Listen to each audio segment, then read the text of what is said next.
ये केस हमें अलग अलग दिशाओं में ले जाने वाला है। ये केस एक चेज है, एक पेचीदा मुश्किल चेज। नासिक, गोवा, कोल्हापुर, सातारा, वाई, नागपुर, रत्नागिरी, सोलापुर, पुणे, मुंबई, सूरत। हम एक खतरनाक आदमी का पीछा कर रहे हैं। वो कौन है इस वक्त हमें कोई आइडिया नहीं। वो क्या है, वो ऐसा क्यों है, इसका भी कोई अंदाजा नहीं है।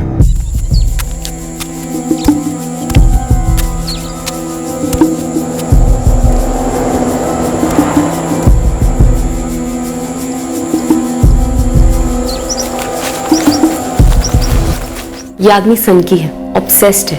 रचना, इतना काफी नहीं है उसे ढूंढने के लिए। हमें कुछ ठोस डिटेल्स और चाहिए होंगी। आप इसकी हिस्ट्री पे गौर कीजिए, उसके तरीके पर एक पैटर्न है उसमें। ये बहुत ही बारीकी और एहतियात के साथ ऑपरेट करता है। इसका एक ऑब्सेशन है प्रोटेक्टेड सेक्स। हर एनकाउंटर में कॉन्डम यूज हो।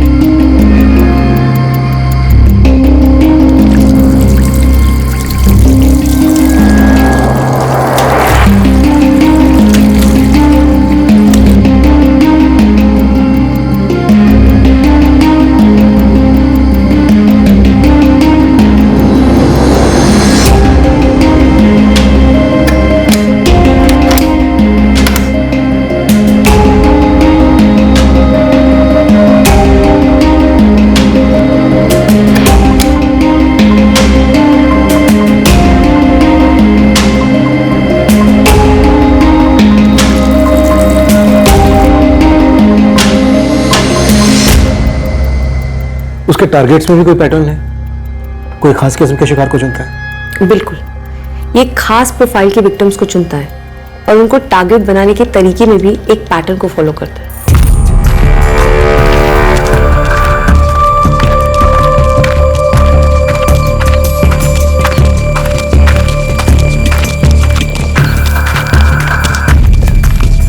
और कितनी दूर चलना होगा? थक गई हो तो थोड़ी देर बैठ जाते हैं।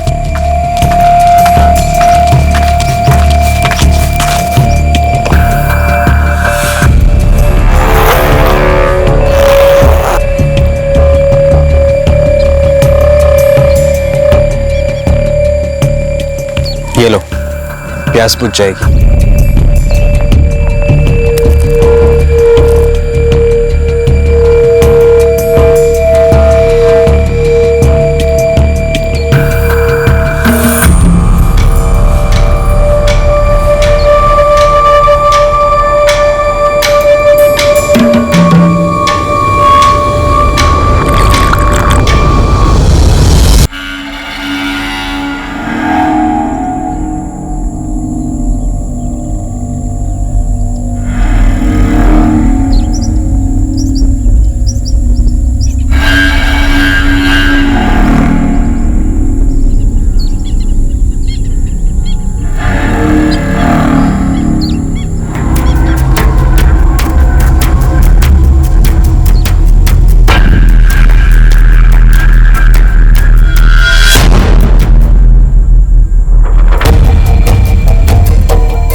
स्थानीय गांव वाले ने इस औरत की शव को सबसे पहले देखा और पुलिस को सूचित किया। अब तक इस औरत की कोई पहचान नहीं हो पा रही है क्योंकि क्राइम सीन में जो चीजें मिली है वो गुमराह करने वाली मालूम हो रही है। पुलिस पूरे इलाके में ढूंढ रही है लेकिन ऐसा लग नहीं रहा है कि मुजरिम कोई भी सुराग पीछे छोड़कर गया है।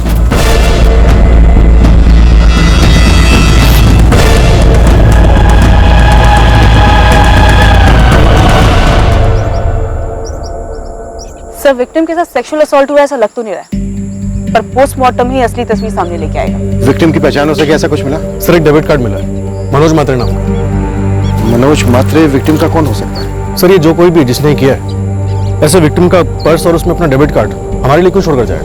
पॉइंट है 16 जुलाई 2017 हमारी Nashik crime branch rural division के ज्यूरिसडिक्शन में कत्ल की गई औरत का शव मिला है। इस केस का पहला सुराग एक क्राइम बीट रिपोर्टर से मिलने वाला है और फिर एक मनोवैज्ञानिक इस जुर्म और मुजरिम दोनों को समझने में हमारी मदद करने वाली है।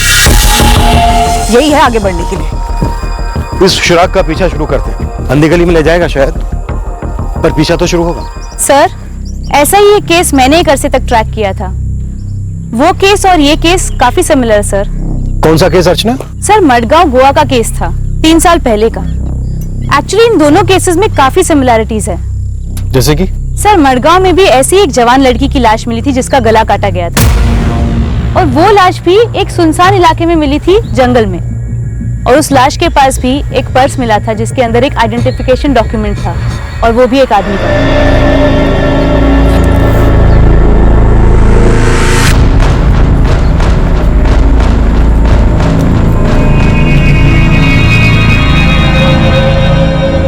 अनंत किनी। सर, झोल मालूम होता है। एक आदमी का आई कार्ड एक औरत के पर्स में, उसकी लाश के पास। इतना बड़ा कांड करने वाला ऐसी गलती करेगा नहीं। शायद ये अनंत किनी हमें ये बता पाए कि ये औरत है कौन। सर, केस का FIR नंबर था 147/2014 और औरत की लाश F9/14। सर, ये केस अब तक क्लोज नहीं हुआ है। अनसॉल्व केसेस में पड़ी है फाइल।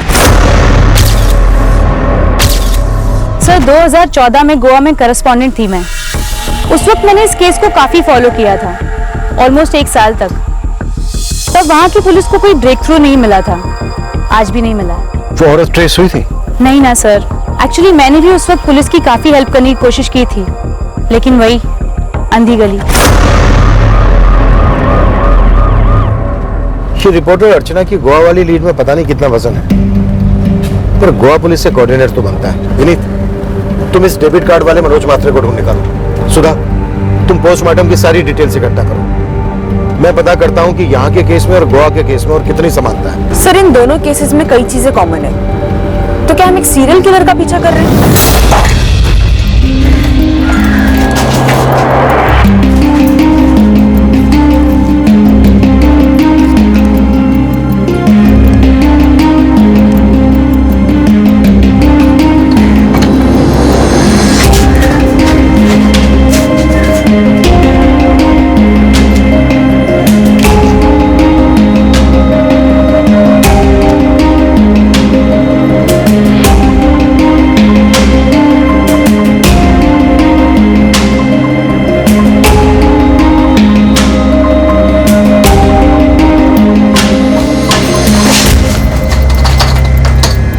और विक्टिम को पता भी नहीं चला होगा कि उसके साथ सेक्सुअल असॉल्ट हो रहा है। तो रेप कंफर्म्ड है? हाँ, सेक्सुअल एक्टिविटी तो हुई है, उसमें कोई दो राय नहीं है। लेकिन अजीब बात यह है कि सीमन की ट्रेसेस नहीं मिले गए। जरूर कल्प्रिट ने कॉन्डम यूज किया होगा। आप कह रही थी कि विक्टिम को पता भी नहीं चला होगा। अल्काजेरॉन एक बेहोश करने वाला ड्रग है और विक्टिम के ब्लड स्ट्रीम में भारी मात्रा में पाया गया है। मतलब विक्टिम को टारगेट किया गया था, उसे सुनसान इलाके में ले जाके उसे बेहोश किया गया, शायद पानी या फिर ड्रिंक में ड्रग मिलाकर, और फिर उसका रेप हुआ और फिर कत्ल। पूरी संभावना यही हुआ होगा। लेकिन डॉक्टर, हमें क्राइम सीन से कोई भी कॉन्डम नहीं मिला है और ना ही ऐसी कोई चीज मिली है जो सेक्सुअल असॉल्ट या फिर मर्डर से जुड़ी हो। मुजरिम ने कोई एविडेंस पीछे नहीं छोड़ा है। बहुत चालाक मालूम होता है, शायद तजुर्बेकार। और विक्टिम, इसके बारे में कोई डिटेल? जो आपको मिला था उससे यही लगता है कि विक्टिम गरीब तबके को बिलोंग करती होगी। हाँ, इस डेबिट कार्ड की डिटेल्स हमें हमारे बैकएंड से पता करनी होगी कि इस मनोज मात्रे का अकाउंट हमारे कौन से ब्रांच से लिंक्ड है। मिस्टर राव, जितना जल्दी हो सके उतना अच्छा होगा। इस केस में यही एक लीड है हमारे पास, मनोज मात्रे का डेबिट कार्ड जो मारी गई औरत के पर्स में से बरामद हुआ। इस मनोज मात्रे की डिटेल्स मिल जाए तो हमारी काफी हेल्प होगी।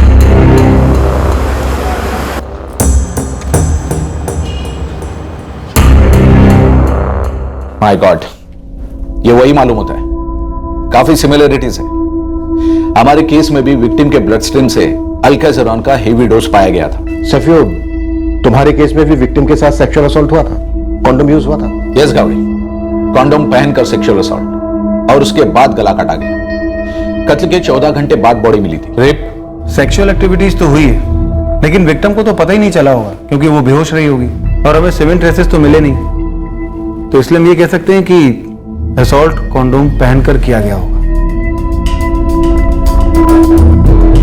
सर, हमें क्राइम सीन के आसपास कुछ भी नहीं मिला सिवाय उस औरत के पर्स में मिले लाइसेंस के, जो किसी अनंत किनी के नाम का था। और इस अनंत किनी का कोई कनेक्शन नहीं बना? जी नहीं, कोई कनेक्शन नहीं बना। और ये ड्राइविंग लाइसेंस मंगलुरु आरटीओ ने इशू किया है और अनंत किनी हमें मंगलुरु में ही मिला। अनंत किनी का ड्राइविंग लाइसेंस विक्टिम के पास कैसे आया? हाँ हाँ सर, अनंत किनी मेरा ही नाम है, ये फोटो मेरा ही है और ये ड्राइविंग लाइसेंस भी मेरा ही है। वैसे कहाँ मिला ये? इस औरत के लाश के पास, मडगांव गोवा में। लाश के पास? कैसे? वही तो हम तुमसे पूछने आए हैं, गोवा से। मिस्टर अनंत किनी, ये औरत है कौन? मुझे क्या पता ये औरत कौन है, और मैं तो मडगांव कभी गया भी नहीं हूँ। तो क्या तुम्हारा ड्राइविंग लाइसेंस खुद ब खुद तुम्हारे वॉलेट से निकलकर सीधे मडगांव पहुंच गया? मेरा वॉलेट चोरी हो गया था और उसमें मेरा पैन कार्ड वगैरह सब कुछ था सर।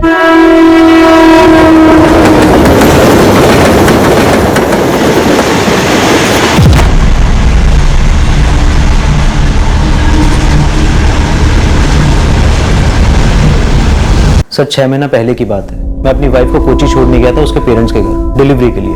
मैंगलोर वापस लौट रहा था तभी हुआ। जब सुबह उठकर देखा तो वॉलेट गायब था सर। चोर पकड़ा गया? सर ये आप मुझसे क्यों पूछ रहे हैं? आप यहाँ के वर्धन नगर थाने में जाकर पूछिए ना, मैंने वही रिपोर्ट लिखवाई थी। सर मैंने अपने सारे कार्ड्स ब्लॉक कर दिए थे, नया ड्राइविंग लाइसेंस, नया पैन कार्ड, सब नया बनवाया। ट्रेन में अनंत किनी के साथ और कौन कौन सफर कर रहा था ये तो हम पता कर लेते, लेकिन इतने सारे लोगों में चोर को कैसे ट्रेस कर पाते? ये औरत भी ट्रेस नहीं हुई? एक सिंगल सुराग नहीं मिल पाया उसके आइडेंटिफिकेशन के लिए। शायद मडगांव के बाहर की होगी। हमारी विक्टिम का भी सेम प्रोफाइल बन रहा है। तो फिर पूरे चांसेस है कि आपका मनोज म्हात्रे अनंत किनी के प्रोफाइल का ही निकलेगा, जिसका इस केस से दूर दूर तक लेना देना नहीं होगा। जी मैं ही हूँ मनोज म्हात्रे। मेरा डेबिट कार्ड आपको कहाँ से मिला सर? 3 महीने पहले खो गया था। मनोज, ये कार्ड हमें नासिक डिस्ट्रिक्ट के इगतपुरी के पास मिला, एक औरत के पर्स में। औरत के पर्स में? उस औरत का पहले सेक्सुअल असॉल्ट किया गया, उसके बाद मर्डर। सर मेरा वार्ड तो चोरी हो गया था, भोपाल से नागपुर आते उसमें।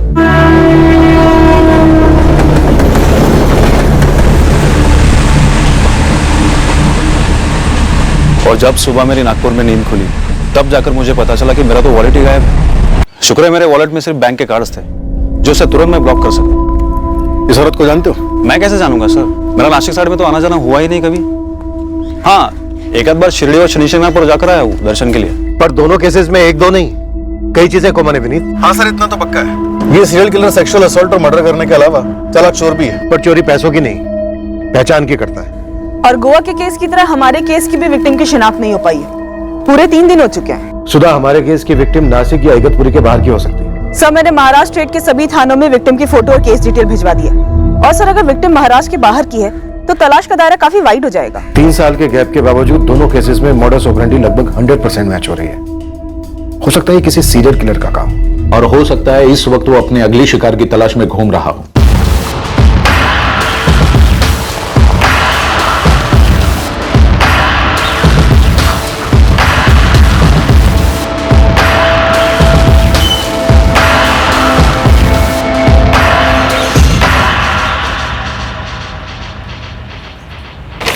काफी एक्सपीरियंस है काम में। जगदीश माने?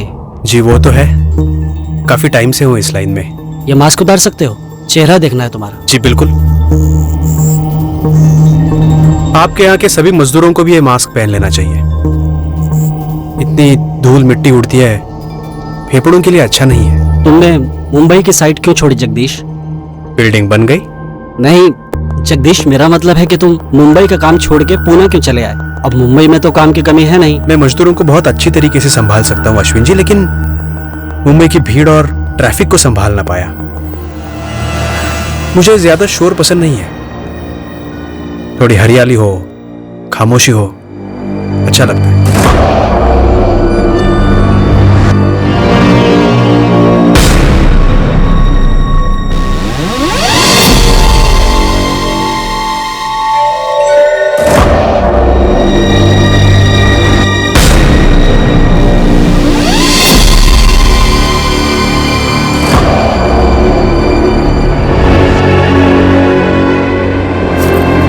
क्या कोई नई है क्या? 35 है। सबके साथ बैठ चुका हूं मैं, कोई नई है तो बताओ। अरे 15 लड़कियों की जगह है मेरे पास, 35 को ठूस के रखा है मैंने। लड़की है, कोई माचिस की तिल्ली नहीं जो डब्बे में बंद कर दूं। बैठना है तो इन्हीं में से बैठ। जब मैं साइड की धूल और पसीने से घर लौटता हूं ना, तो मुझे ताजी हवा लगती है, बस थोड़ी खुशबूदार हो। ठीक है जगदीश, मैं अपने अब सेठ से बात करता हूँ, तुम मुझे कल आकर मिलो, मुझे लगता है तुम्हें काम मिल जाएगा। जहां पर भी घात लगाए बैठा है ये सीरियल किलर, अगले शिकार पर लपकने से पहले हमें इसे रोकना है। आप सही कह रहे हैं। दरअसल तब 2014 में हमें केस को ठंडा पड़ने नहीं देना चाहिए था। रचना शानबाग की बात हमें सीरियसली लेनी चाहिए थी। रचना ने तब पॉइंट आउट भी किया था कि इस केस में कुछ साइंस है जो किसी मेंटली अफेक्टेड शख्स के हो सकते हैं। कौन है रचना शानबाग, कहां मिलेगी? वो एक साइकोलॉजिस्ट है और इस वक्त मुंबई में फॉरेंसिक डिपार्टमेंट की कंसल्टेंट भी। महाराष्ट्र के सारे केसेस चेक करो, नेशनल क्राइम डेटाबेस भी स्कैन करो। सेक्सुअल असॉल्ट की कोई भी हिस्ट्री हो या हमारे केस से मिलता जुलता एक भी केस हो, तुरंत पेपर्स मंगाओ। मैंने इंस्पेक्टर सैवी रॉड्रिग्स को पूरी रिसर्च हैंडओवर की थी ऐसी पैटर्न के सीरियल किलर्स के बारे में। छोटा सा क्लू भी मिल जाए तो पूरी गंभीरता से लेना बहुत इंपॉर्टेंट है, और यहाँ तो मैंने पूरी लीड दी थी। रचना, अब हम जाग गए हैं और हमें हर हाल में इस भयंकर मुजरिम को पकड़ना है। आई थिंक इन 3 सालों में इसके और भी विक्टिम्स रहे होंगे, और ये भी हो सकता है कि अभी इस वक्त इस मिनट जब हम उसका एनालिसिस कर रहे हैं तो ये किलर अपने अगले शिकार का टारगेट कर रहा हो।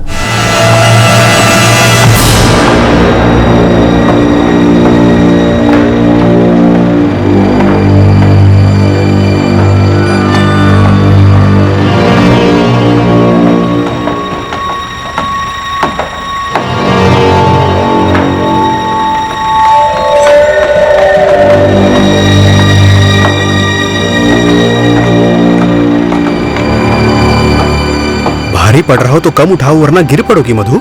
मैं मधु नहीं हूँ माने साहब, मैं तेजस्वनी। सॉरी तेजस्विनी। मास्क है तुम्हारा? मैंने दिया था ना पहनने को। वो साहब मास्क पहन के ना काम करने को जमता नहीं है।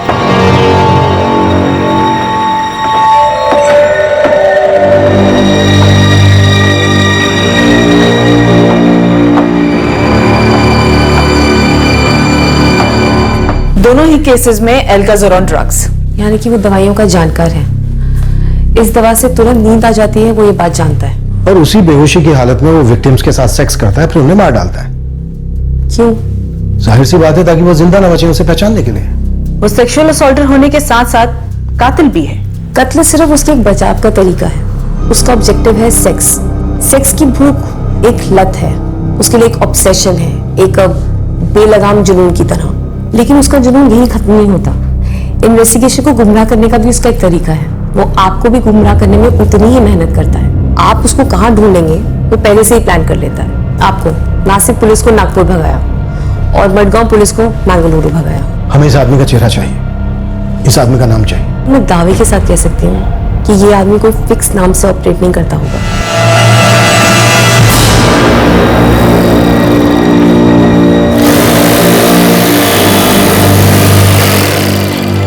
अच्छा काम कर रही हो तुम।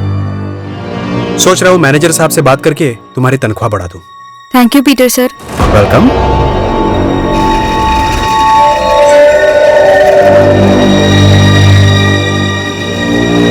छुट्टी चाहिए थी ना तुम्हें?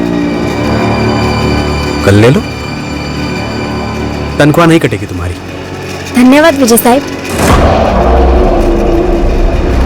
ठीक है जगदीश, मैं अपने अब सेठ से बात करता हूँ, तुम मुझे कल आकर मिलो, मुझे लगता है तुम्हें काम मिल जाएगा। स्प्लिट पर्सनालिटी, आइडेंटिटी का मसला नहीं, वो इन जुर्मों में अपना असली नाम इस्तेमाल नहीं करना चाहता होगा, और जब वो इन दोनों औरतों से भी मिला होगा तो अलग अलग नाम से मिला होगा।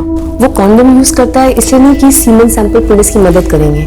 मेरे ख्याल से वो अपनी सेफ्टी के लिए करता है, ताकि उसे कोई इन्फेक्शन ना हो, कोई बीमारी ना हो सकता है कि उसे सफाई का, सेफ्टी का ऑब्सेशन हो।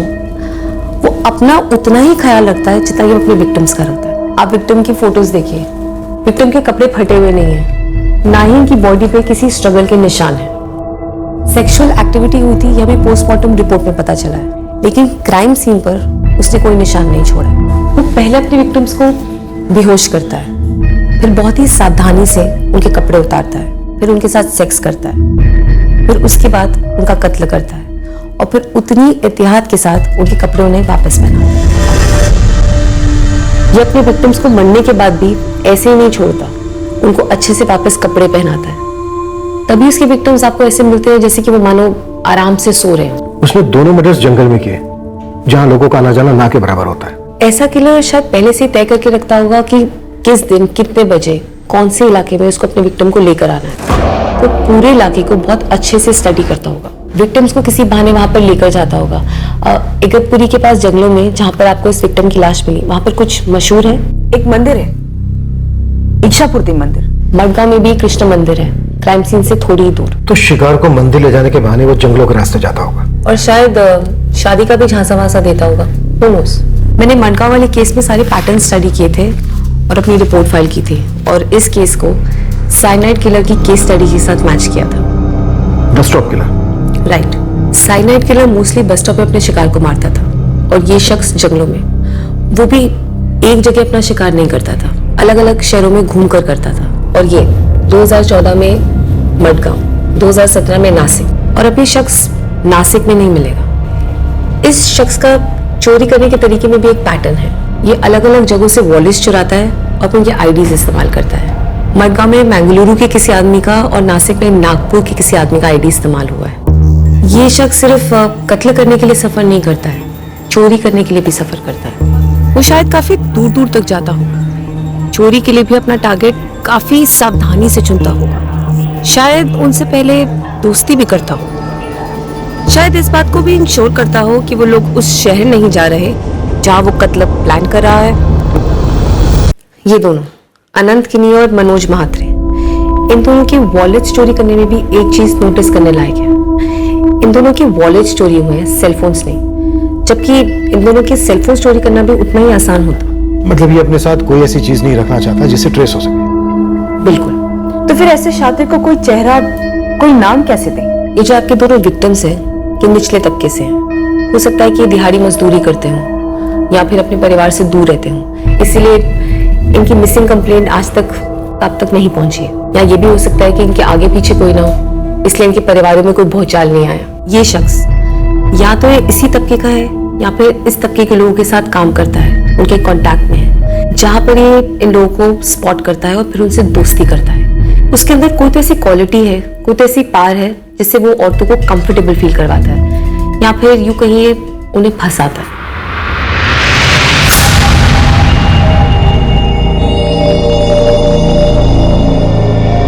जगदीश, मैं तुम्हारे साथ नहीं आ पाऊंगी।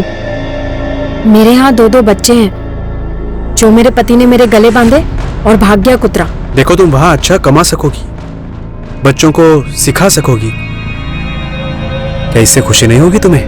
लेकिन क्या मुझे इससे अच्छा काम मिलेगा? मतलब जो यहाँ से ज्यादा पैसे दे, और ऊपर से वहाँ रहने का, खाने का खर्चा यहाँ से बहुत ज्यादा होगा ना। अच्छा काम दिलाना मेरी जिम्मेदारी मधु।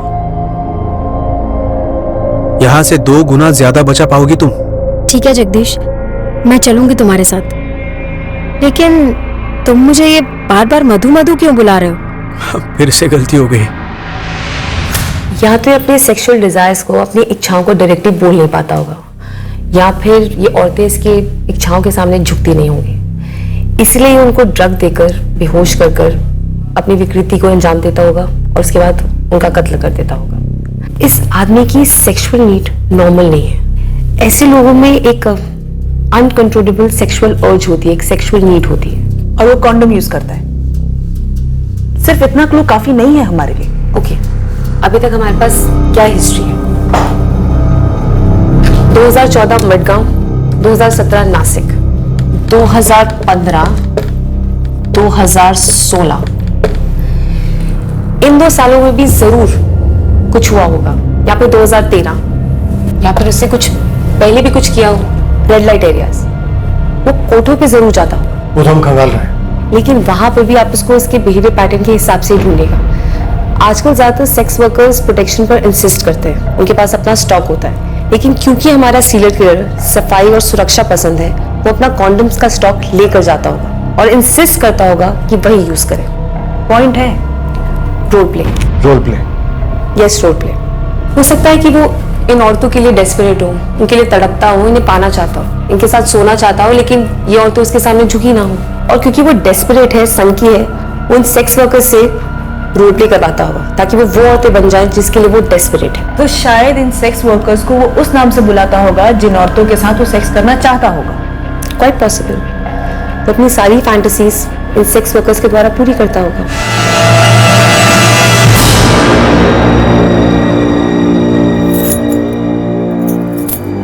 साड़ी है तेरे पास?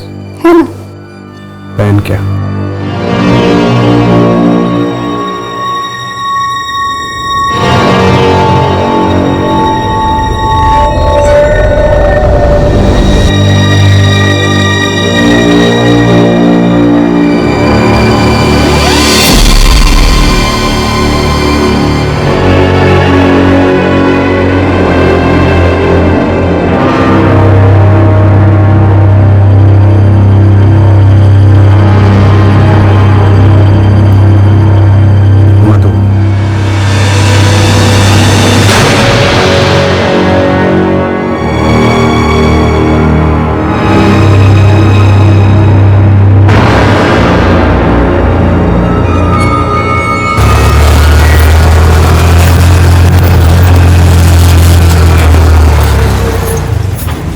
अरे अस्मिता, थोड़ा जल्दी आना, मेरी और भी सवाल है। अरे जाने तो दे पहले।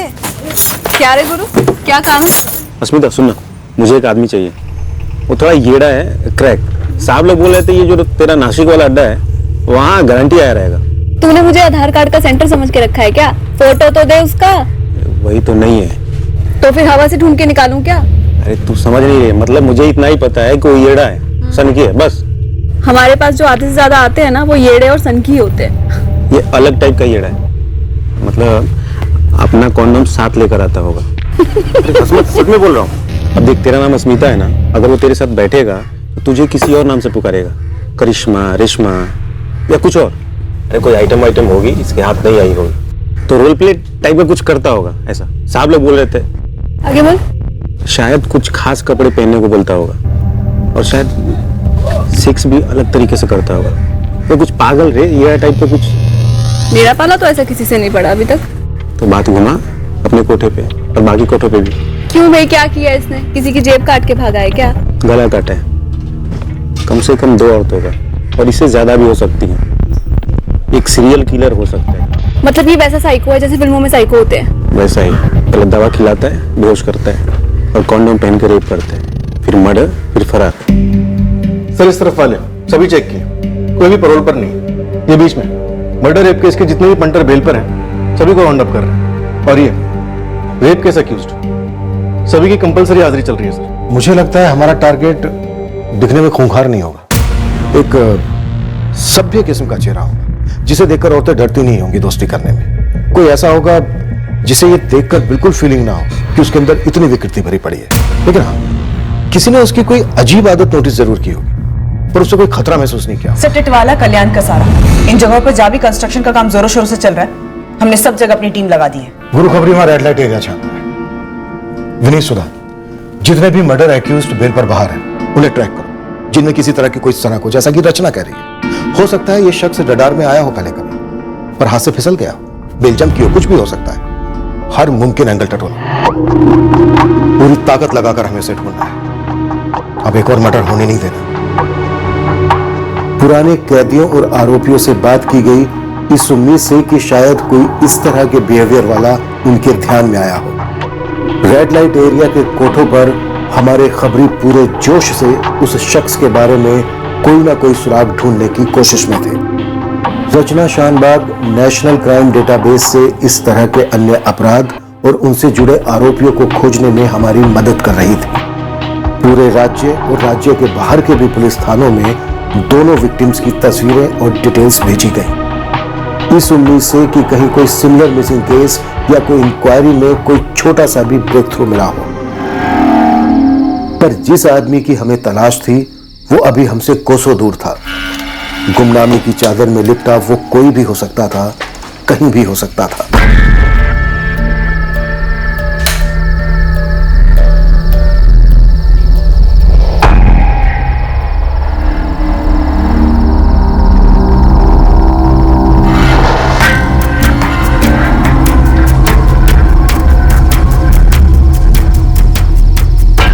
The number you have called is currently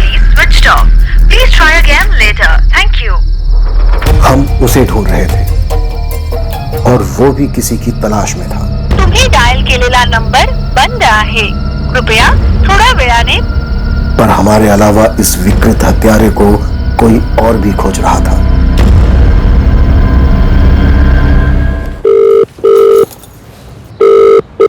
हाँ स्मिता, अरे केस की बोनी तो करा। पूजा नाम है लड़की का।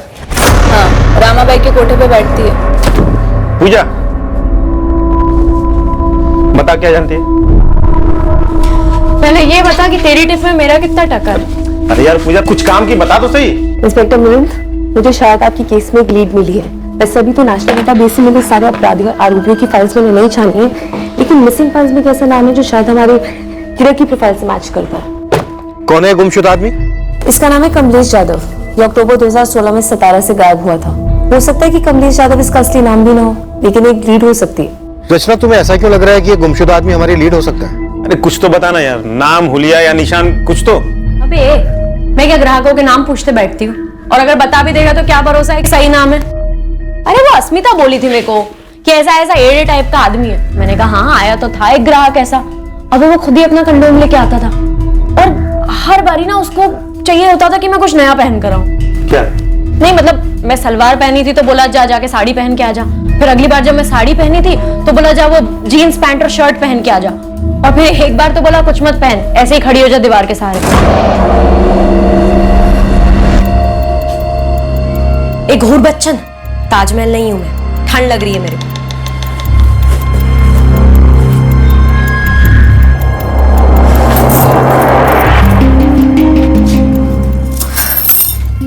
अबे चवन्नी कम, धंधा करती हूँ एक बात है, लेकिन खिलौना नहीं हूँ, समझा? अपना भी मूड, इज्जत विज्जत सबका लफड़ा होता है। अगर तेरा मूड नहीं है ना तो अपना भी मूड नहीं है। काहे को हर 4 दिन में आके यहाँ पे रायता फैला रहा है? मैं ना रमाबाई से बात करूंगी, अगली बार से ना मेरे को तेरे साथ ना बिठाए। मेरे को नहीं बनना किसी येड़े की मधुबाला। ऐसी बात मत करना तू मधु, एक माफ कर दे। अबे मधु नहीं हूँ मैं, पूजा हूँ, पूजा।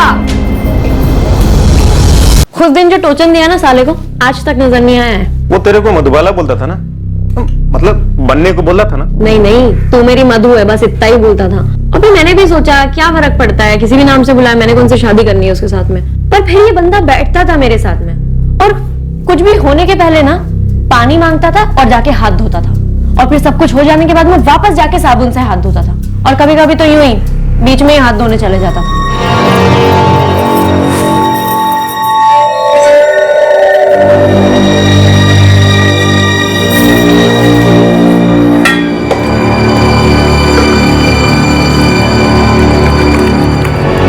अबे ओ भीगे और तेरे, यहाँ पानी की ना जबरदस्त किल्लत है, तो क्या बार बार हाथ धोता रहता है?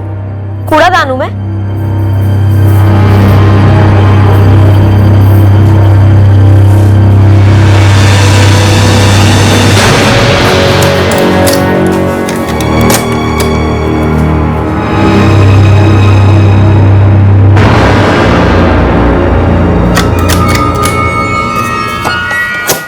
अभी मतलब पूरा ही येड़ा था। वो कुंडी को खोल बंद खोल बंद खोल बंद। एक दिन ना मैंने बोल दिया साले को, मैंने कहा अगर ये टूट गई ना तो रमाबाई सारा पैसा मुझसे वसूलेगी। उसका नाम पता चला क्या? मैंने तो उसका नाम मधुबाला ही रख दिया था। मुझे ये एड़े का स्केच बना सकती है? ये एड़ा ही अपना टारगेट लगता है। चलना गुरु, स्केच मेरे को कहाँ बनाना आता है? अरे तेरे कौन बोला बनाने के लिए? मतलब हुलिया बता सकती है क्या? मेरे को उसकी हरकतें याद है, थोबड़ा नहीं। और ना ही मेरे पास इतना टाइम है कि मैं उसको याद करने के लिए बैठूं। जितना मुझे पता था मैंने तेरे को सब बता दिया। अब तो मेरा कमीशन दे और तू भी निकल यहाँ से, इतना ही पता है मेरे।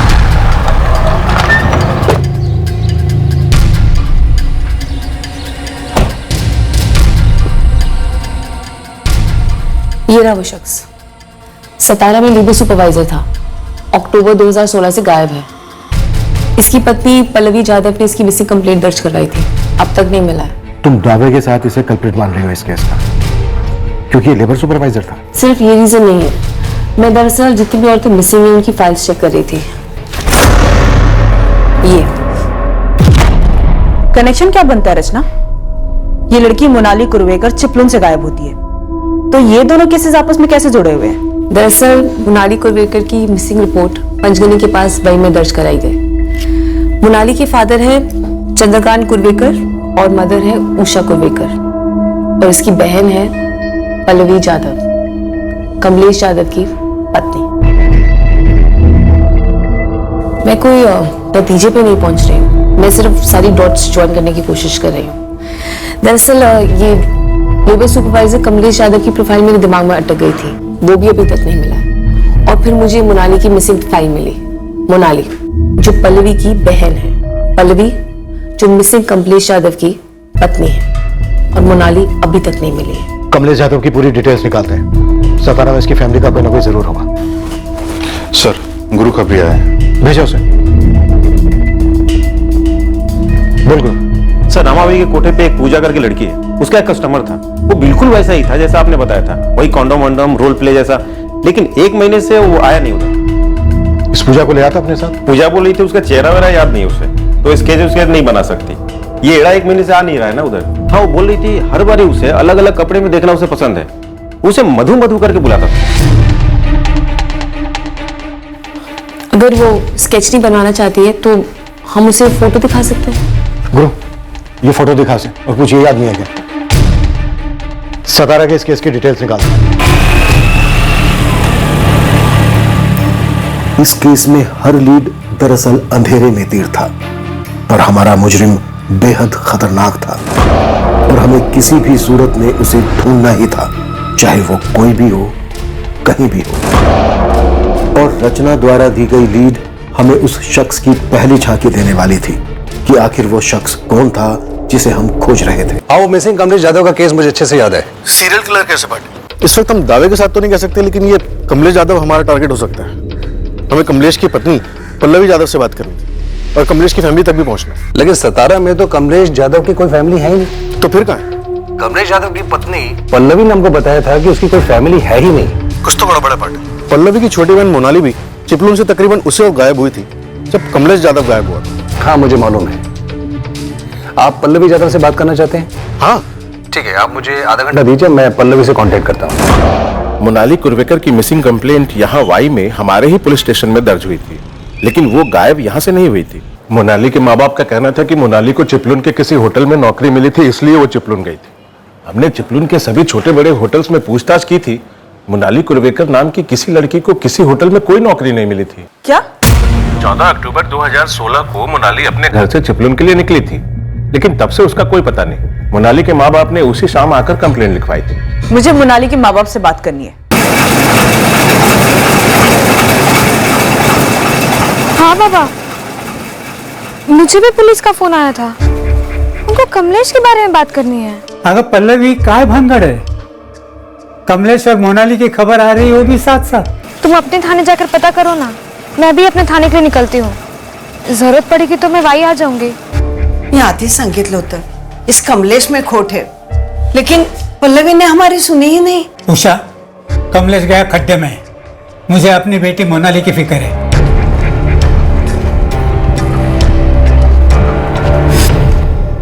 ये है तेरा मधुबाला। सर, आपकी ये साइको मैडम ने सही पकड़ा है, ये कमलेश यादव ही आपका टारगेट है। पूजा ने पहचान लिया इसको। पूजा को इसने अपना क्या नाम बताया था? पूजा को इसका नाम तो नहीं पता था, लेकिन वो इसको मधुबाला करके बुलाती थी, क्योंकि ये एड़ा चाहता था कि वो इसकी मधु बने, और ये पूजा को हमेशा मधु मधु करके बुलाता था।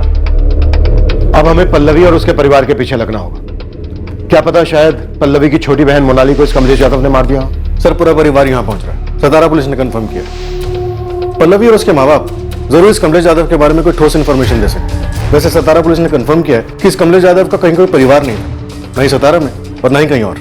ये कमलेश यादव या जो भी इसका नाम है, ये हमारा टारगेट। हमारे टारगेट को एक चेहरा मिल गया है, बस जल्द से जल्द हमें इसे थमना है।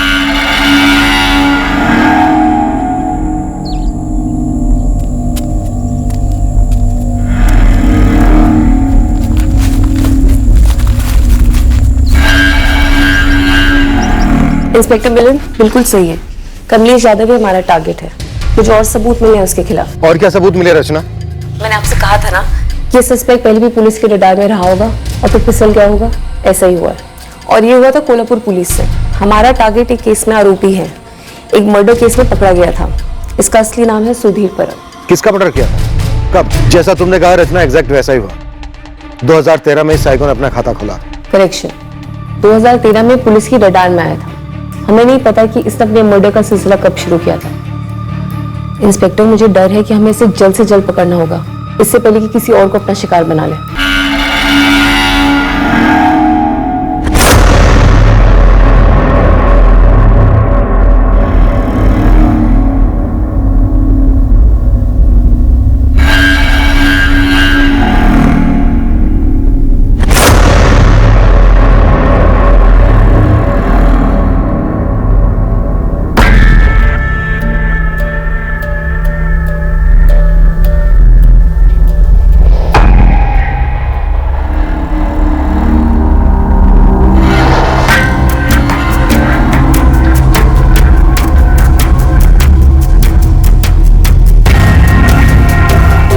सुंदर दिख रही हो मधु।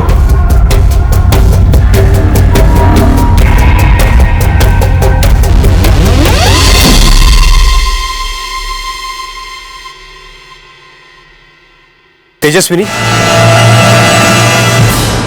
कब निकलना है यहां से? मैंने सुपरवाइजर साहब से बात कर ली है, यहां से डबल पैसे मिलेंगे। सच? सच। मुझे 1 हफ्ते का वक्त दो जगदीश, वो बच्चों को समझाना होगा। जो भी करना है बस जल्दी करो।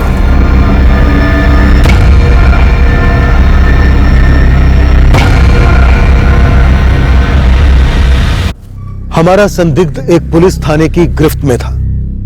2013 में उसने मैथिली खेड़ेकर नामक औरत की हत्या की थी। ये आदमी अपनी जेल की सजा के बीच वहां से निकला कैसे? अपनी विकृति को कैसे अंजाम दे पाया? ये सुधीर परब ही कमलेश यादव है। ऐसा कैसे हो सकता है कि पल्लवी और उसके माँ बाप इस बात से बिल्कुल अनजान हो? शायद जानते होंगे पर छुपा रहे हैं। शायद फैमिली खुद विक्टिम है सर। पल्लवी की छोटी बहन मोनाली, वो भी तो मिसिंग है। तुम दोनों पल्लवी और उसके माँ बाप से बात करो, जो लीड मिले फॉलो करो। मैं कोल्हापुर में जाकर पता करता हूं कि सुधीर परब की असलियत क्या है। शायद उसके अतीत में कुछ ऐसा मिले जो उसे रोकने में काम आए।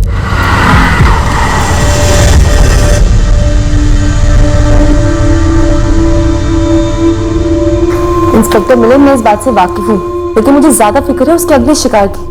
अगर आप इस सुधीर परब का फोटो पब्लिक कर देंगे तो वो उसे अलर्ट कर देगा। पर रचना, रेड अलर्ट जारी नहीं करना उन लोगों के लिए खतरा बढ़ा देगा जो सीरियल किलर के अगले शिकार होंगे। इंस्पेक्टर मिलन, मैं गलत हो सकती हूँ, लेकिन मुझे लगता है कि आपको ऑपरेशन सीक्रेट रखना चाहिए। आपको अपनी पुलिस टीम्स और खबरियों को महाराष्ट्र के अलग अलग शहरों में भेजकर इस किलर के पास पहुंचना चाहिए। आप इसका फोटो पब्लिक कर देंगे तो वो शायद अंडरग्राउंड हो सकता है, और फिर पता नहीं वो कौन कौन से शहर में जाके किन किन औरतों को अपना शिकार बनाए। बहुत शातिर आदमी है। ओके रचना, एक पॉइंट तक ये ऑपरेशन सीक्रेट रहेगा, पर ज्यादा देर नहीं। एक जगह कमलेश यादव, दूसरी जगह सुधीर परब, जहां से अरेस्ट हुआ था। पता नहीं किस नाम से ऑपरेट करता है। कोठों पर जाता है, कंस्ट्रक्शन साइट पे काम करता है। ऐसे जगह को टारगेट करो। एक शहर, एक कस्बा, एक गांव, कुछ नहीं बचना चाहिए। पुलिस वाले तगड़े टिप देने को रेडी है, बस खबर पक्की होनी चाहिए। 12 अक्टूबर को निकला था कमलेश, उसके बाद कभी लौटा ही नहीं। कोई फोन, कुछ भी नहीं सर। ये उसका तब का नंबर है। ये नंबर 12 अक्टूबर से बंद है? हाँ, मैंने सतारा पुलिस स्टेशन में भी यही नंबर दिया था। पाटिल सर, अक्टूबर 2016 में जो आपने कमलेश यादव के कॉल रिकॉर्ड्स और फोन की डिटेल्स निकलवाई थी, आप वो मुझे भेज दीजिए। ठीक है सुधा, मैं भिजवा दूंगा। मगर कमलेश यादव का फोन अक्टूबर 2016 से लेकर अभी तक स्विच ऑफ है। मैं ट्राई करता रहा। कोई बात नहीं सर, जैसा भी हम उसे ट्रैक कर लेंगे। मैं उस फोन का IMEI नंबर भेज रही हूँ जो कमलेश यादव अभी तक इस्तेमाल कर रहा था। मुझे इस फोन की पूरी डिटेल्स चाहिए अब तक की, अगर ये फोन किसी और नंबर से इस्तेमाल हुआ हो या हो रहा हो। 12 अक्टूबर 2016 को आपका पति कमलेश यादव गायब होते हैं और उसके ठीक 2 दिन बाद यानी 14 अक्टूबर को आपकी बहन और आप लोगों की बेटी मोनाली कुर्वेकर चिपलून जाती है नौकरी के लिए, और उसके बाद कभी नहीं दिखती। आप लोगों ने कभी 2 और 2 नहीं मिलाया? एक बार भी शक नहीं हुआ इस सब के पीछे कमलेश यादव हो सकता है? पहले तुमको यही नहीं मालूम था कि कमलेश यादव गायब हुआ है, और 1 हफ्ते के बाद में पल्लवी ने हमको ये बताया। साहब, कमलेश मेरा पति है, ऐसे कैसे आप मान ले कि मोनाली कमलेश के कारण गायब हुई है? मोनाली तुम्हारे पापा को बोल कर गई थी कि वो नौकरी के लिए जा रही है।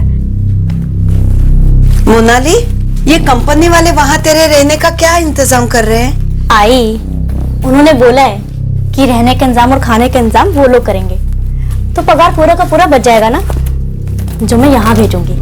आज के जमाने में इतना सब कुछ, ये लोग अच्छे तो होंगे ना?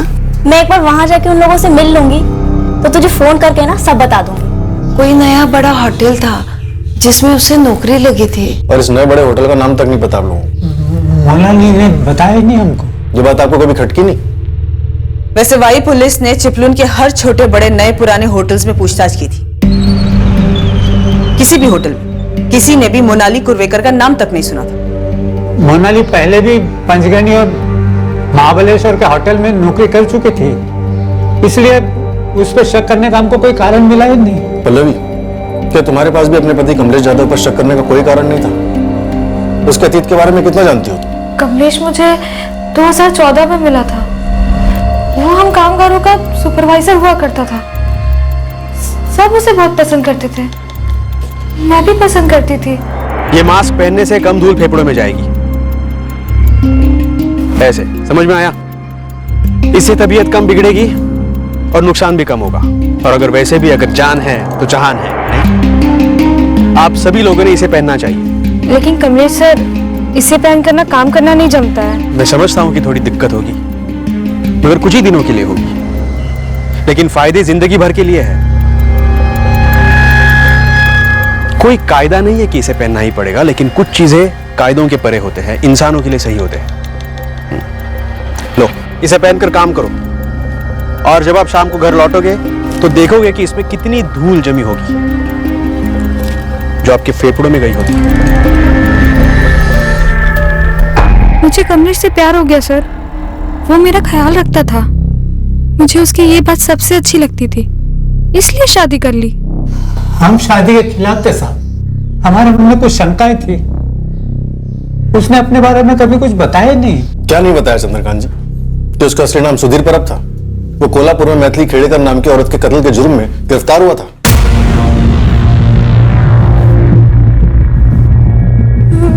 मैं किसी मैथिली के बारे में नहीं जानती।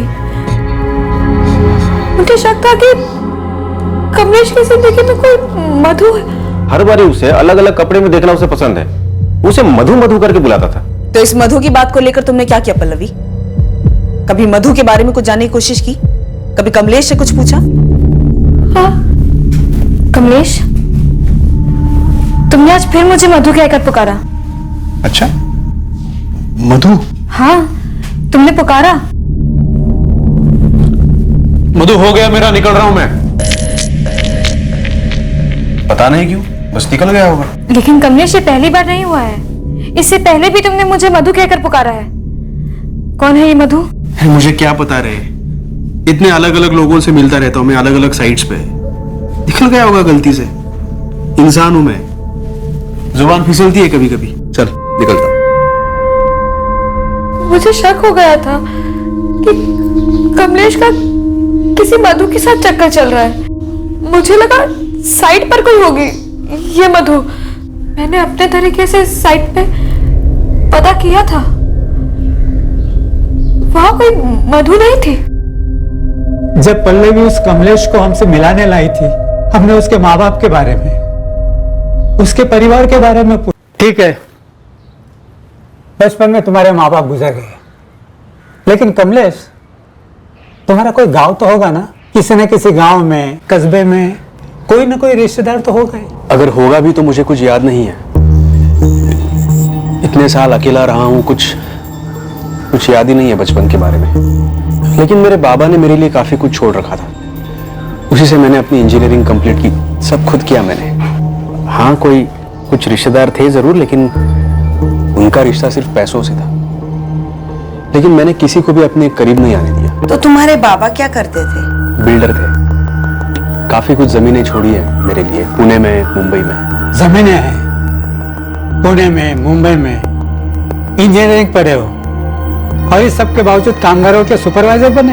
हाँ, क्योंकि बाबा ने जो छोड़ा है वो कहीं भागा तो नहीं जा रहा है। और वैसे भी मुझे लोगों के साथ काम करना बहुत अच्छा लगता है, उनके बीच रहकर काम करना बहुत अच्छा लगता है मुझे।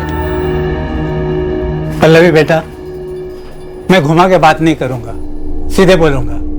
कमलेश ये आदमी मुझे टेढ़ा लग रहा है। वो कोई टेढ़े वेढ़े आदमी नहीं है, उन्हें वाकई लोग पसंद करते हैं। आप ना कभी साइट पर आके देखो, कमलेश की लोग बहुत इज्जत करते हैं। आई, उन्हें लोग सच्ची प्यार करते हैं, क्योंकि वो दिल से लोगों की मदद करते हैं। ये सब बातें अपनी जगह पल्लवी, लेकिन जो आदमी अपने खानदान का नाम तक नहीं लेता, कहता है कि रिश्तेदारों को दूर कर दिया, ये क्या बात हुई?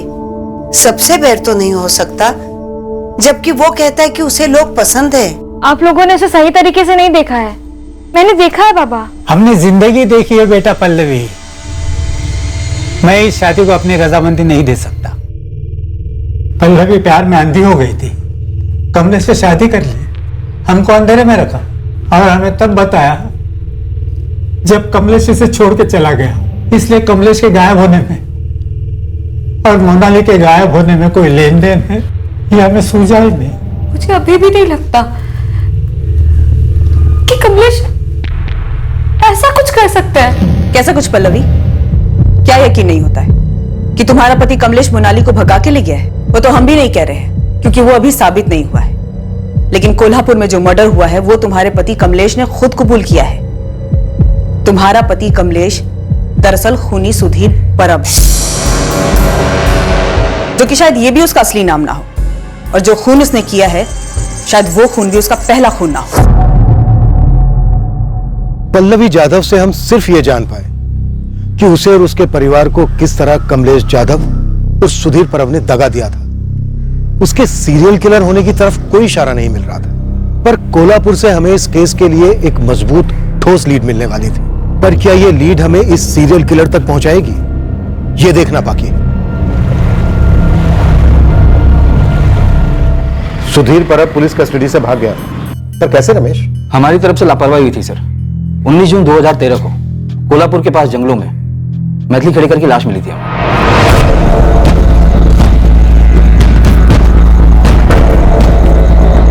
कॉन्डोम पहनकर सेक्सुअल असॉल्ट हुआ था?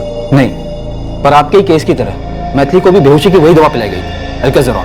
मडगांव के केस में भी वही ड्रग्स इस्तेमाल हुई रमेश, और ना जाने कितने केसेस में ऐसा हुआ होगा। जिसका पैन कार्ड मिला था मैथिली के पर्स में, उस सचिन पांडे का क्या कहना था? इससे पहले कि हम सचिन से बात करने उत्तर प्रदेश जाते हैं, लाश की पहचान हो चुकी थी। हमें पता चल गया था कि लाश मैथिली खेड़ेकर की है। कैसे? मैथिली पास ही कंस्ट्रक्शन साइट पर कामगार थी, सुधीर परब के साथ रहने लगी थी। ये तो मैथिली है, हमारे साइट की कामगार थी। किसी से भी पूछ लीजिए, सब लोग यही कहेंगे कि मैथिली का और लेबर सुपरवाइजर सुधीर परब का चक्कर चल रहा था। ये उसके साथ उसके घर पे रहने लगी थी। कब से? यही कोई 4-6 महीने से। ये लेबर सुपरवाइजर सुधीर परब कहाँ है? 4-5 दिन पहले नौकरी छोड़कर चला गया। उसका कोई पता वता नंबर कहीं लिखा है? हाँ जी बिल्कुल है ना, 2 मिनट दीजिए। मतलब सुधीर परब आसानी से हाथ लग गया? हाँ, पर अब मुझे लग रहा है कि शायद उस दौरान सुधीर ने कत्ल करना शुरू नहीं किया था। शायद मैथिली उसकी पहली शिकार थी। पर उसने सचिन पांडे का पैन कार्ड तो छोड़ा था पीछे, इन्वेस्टिगेशन को भटकाने। और उस तक जाने की बजाय सीधे सुधीर परब को उसके घर से उठाने निकल पड़े रत्नागिरी। कत्ल के बाद सुधीर अपने घर में छुपा बैठा था।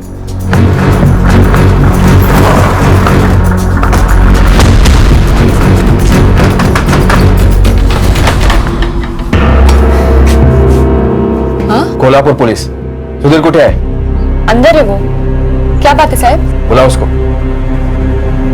सुधीर, पुलिस आई तेरे लिए कोल्हापुर से।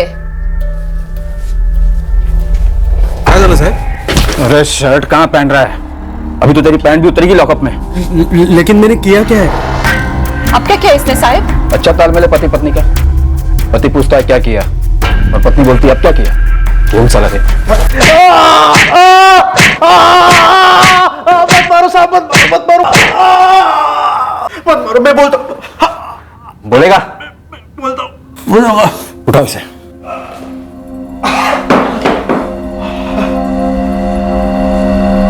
बोलता हूँ मैं बोलता। मैंने मैथिली को मारा। पहले पूरी कहानी बकेगा तू, फिर सोचेंगे मारे या ना मारे। पक गया था सर मैं। शादी करो शादी करो शादी करो, वही रिकॉर्ड बजाते रहती थी हमेशा। मुझे तो सिर्फ सोने से मतलब था। इतना ऊब गया मैं कि खलास कर दिया उसको।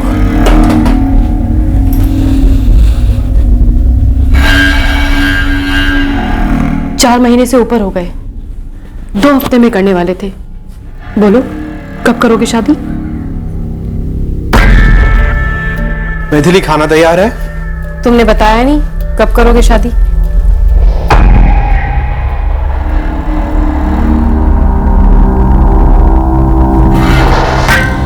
पहले ये बताओ शादी कब करेंगे हम? हाथ भी नहीं लगाने देती थी मुझे। शादी करो वही रिकॉर्ड बजाते रहती थी। फिर एक दिन मैं बोला उसे, रुक, आज ही करते हैं शादी। लेके गया मैं उसे तब जंगल में। हाँ,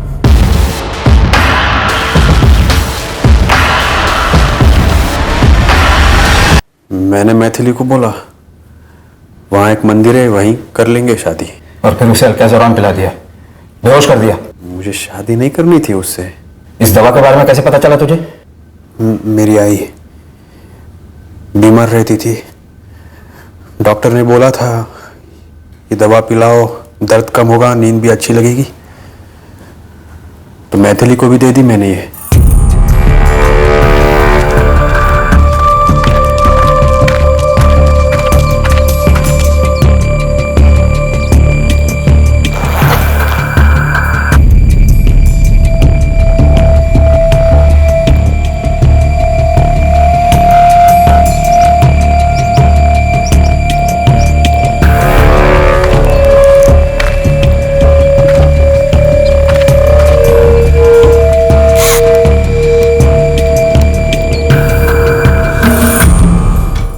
हमने चार्जशीट फाइल कर दी।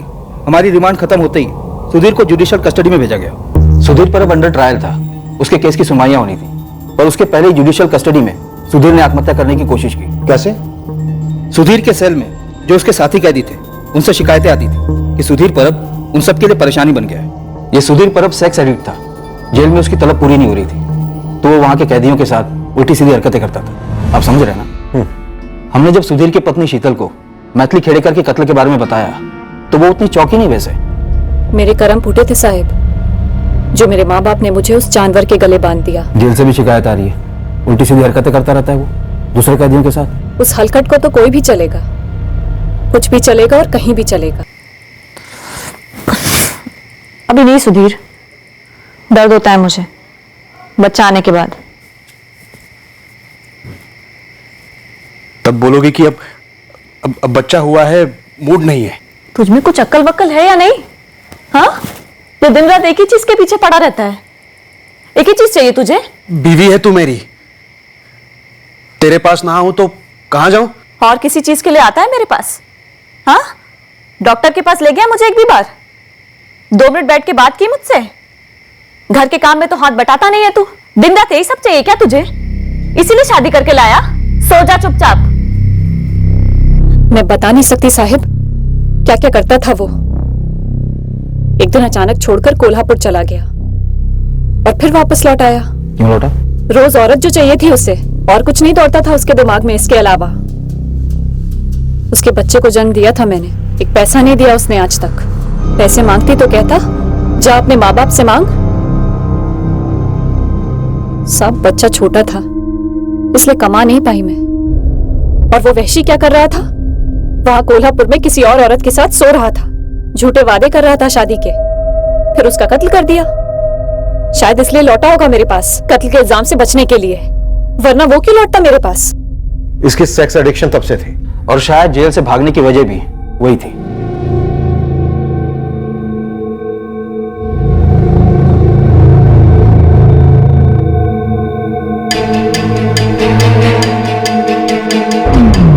और उसका मकसद खुदकुशी बिल्कुल नहीं था, यह हमें बाद में समझ में आया। हॉस्पिटल में पहले 2 दिन चुपचाप पड़ा रहा, तीसरी रात को हमारे कांस्टेबल कांबले को चकमा दे गया।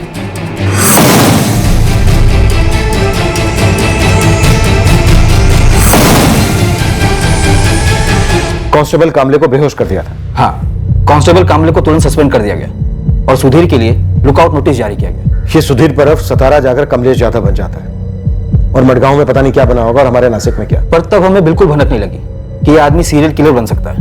यही तो मार खाते हैं। ऑलरेडी एक मर्डर में फरार कातिल ऐसा जुर्म दोबारा कर सकता है, सोसाइटी के लिए कितना बड़ा खतरा बन सकता है। इस पॉसिबिलिटी को, इस गंभीरता को समझते ही नहीं। विनीत, तुम रत्नागिरी के लिए निकलो, इस सुधीर परब की पत्नी शीतल को ले आओ। अभी निकलता हूं सर। सदा कमलेश यादव की साली मोनाली कुर्वेकर के केस पर काम कर रही है। शायद मोनाली का भी मर्डर हो गया। बिल्कुल हो सकता है। हमें जल्द से जल्द ये पता लगाना है कि ये सीरियल किलर इस वक्त कहाँ हो सकता है।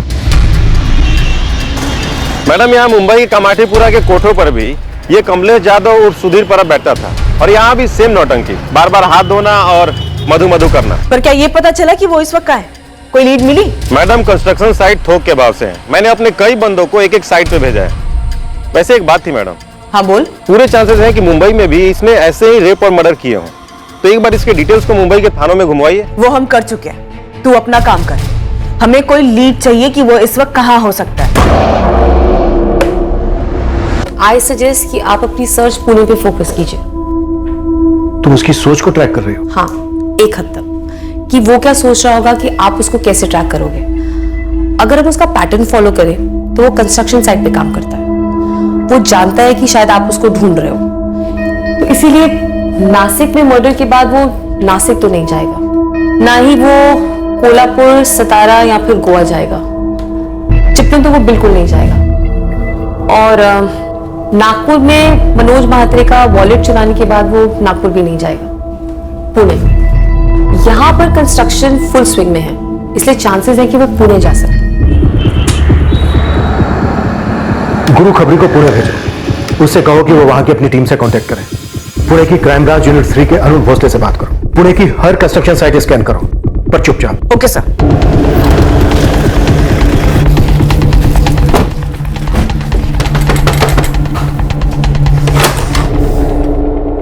नासिक क्राइम ब्रांच, ग्रामीण विभाग। अब क्या है साहब? वही तुम्हारा पति सुधीर। वो अब मेरा पति नहीं है। क्या चाहिए आपको? शीतल, हमें उसे ढूंढने में तुम्हारी मदद चाहिए, इसके पहले कि वो एक और औरत को अपना शिकार बनाए। ये काय रे बाबा, अभी 2 हफ्ते भी नहीं हुए तुम्हें काम पे लगे हो और तुम्हें नौकरी छोड़नी है। ऐसा क्या हो गया जगदीश? इससे अच्छी नौकरी मिल गई अश्विन जी। जगदीश, ये नौकरी भी तो काफी अच्छी है। इसके लिए मुझे अपने सेठ लोगों से बात करनी पड़ी, उन्हें मनाना पड़ा, और अब तो वो लोग भी तुम्हारे काम से बहुत खुश हैं। मैं नई नौकरी में ज्यादा खुश रहूंगा अश्विन जी। आज मेरा आखिरी दिन है, कल से नहीं आऊंगा। और 2 हफ्ते की जो तनख्वाह बनती है हक से दे देना, खुशी होगी।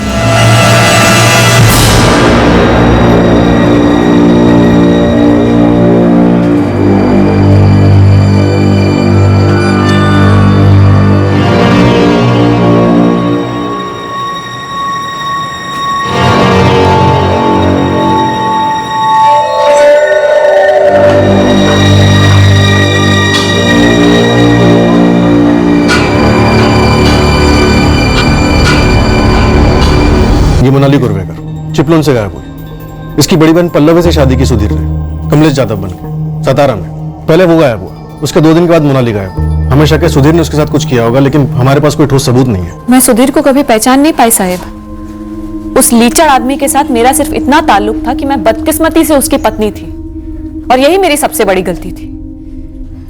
जब पुलिस उसे पकड़ कर ले गई, उसके बाद मैं उससे कभी नहीं मिली। जब वो जेल से भाग गया, पुलिस आई थी पूछताछ करने, तब भी मैंने यही कहा था, और आज भी मैं यही कह रही हूँ साहब कि मैं सुधीर के बारे में कुछ नहीं जानती, सच में। शीतल, अगर सुधीर के बारे में कोई कुछ जानता और बता सकता है तो वो सिर्फ तुम हो। सुधीर की माँ यहाँ रहती थी, जो 2012 में गुजर गई।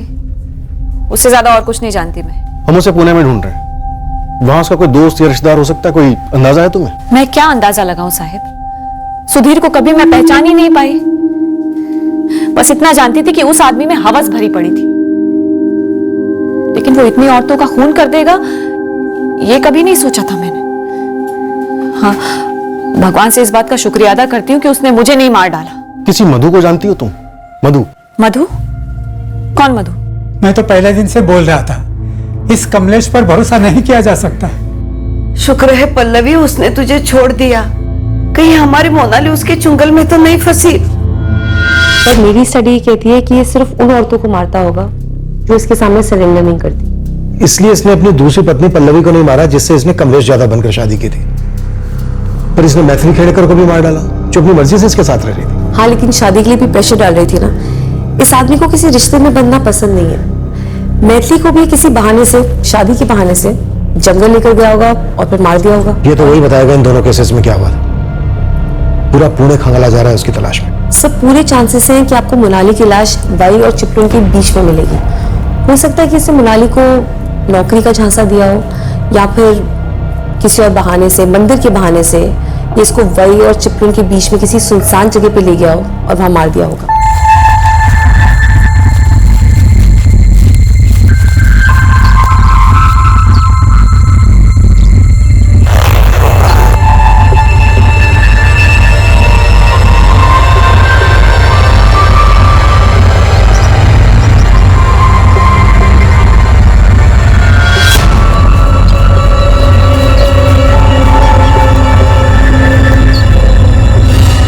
तक के सारे मर्डर्स में एक सिर्फ मैथिली है जिसको उसने मारने से पहले सेक्सुअली असॉल्ट नहीं किया, और मैथिली को मारने का रीजन ये था कि वो उसके साथ किसी बंधन में बंधना नहीं चाहता था।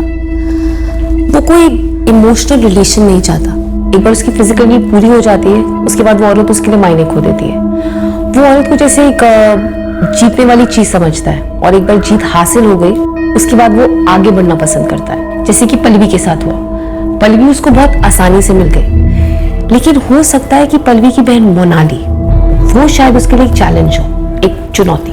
तो पल्लवी और उसके परिवार को कभी पता ही नहीं लगा होगा कि सुधीर उर्फ कमलेश उनकी बेटी मोनाली पर घात लगाया गया था।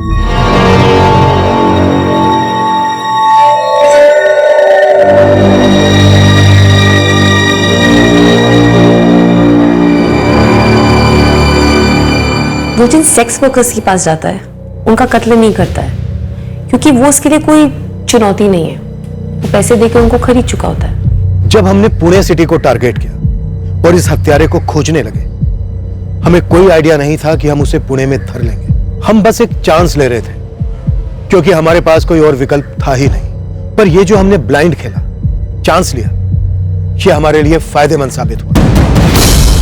हाँ, बैठिए मैं इसके साथ। इसके बारे में जो भी पता है सब बता। बहुत खतरनाक है ये। खतरनाक नहीं तो हाँ, सनकी जरूर है, एक नंबर का सनकी। सनकी ने एक नहीं, दो नहीं, कई औरतों का मर्डर किया। क्या बात कर रहा है? हाँ। मेरे को तो ये ऐसा टाइम पास लगा था। बोलता था कभी साड़ी पहन के आओ, कभी उतार दो, कभी मधु बोल के बुलाता था, कभी हाथ धोने जाता था।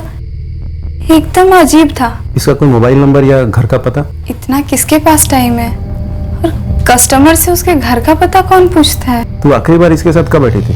1 सप्ताह हो गया रहेगा। इसने मर्डर किया है। साहब बुधवार पेट और पुणे के सारे कोर्टों पर अपने बंदे भेज रखे हैं, वो इसलिए कि ये पता लगा सके कि आज रात ये बंदा वहां गया है या नहीं। बढ़िया गुरु। कंस्ट्रक्शन साइट्स की क्या खबर है? कल सुबह से 2 टीमें लगने वाली हैं। सर मैंने पुणे में अरुण सर को अलर्ट कर दिया। उन्होंने कहा कि पुणे से अभी ऐसा कोई केस रिपोर्ट नहीं हुआ है। मतलब सर वो अभी अपने अगले शिकार की तरफ टूट नहीं पड़ा है। हम उससे पहले उसे गिरफ्तार कर सकते हैं। हम भी पुणे के लिए निकलते हैं।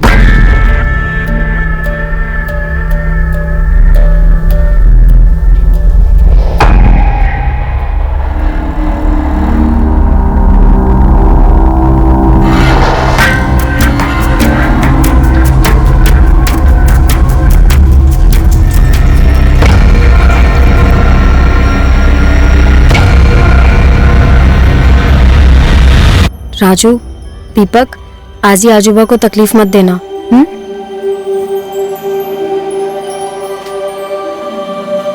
पहुंच के फोन करूंगी बाबा। बेटा संभल के जाना है।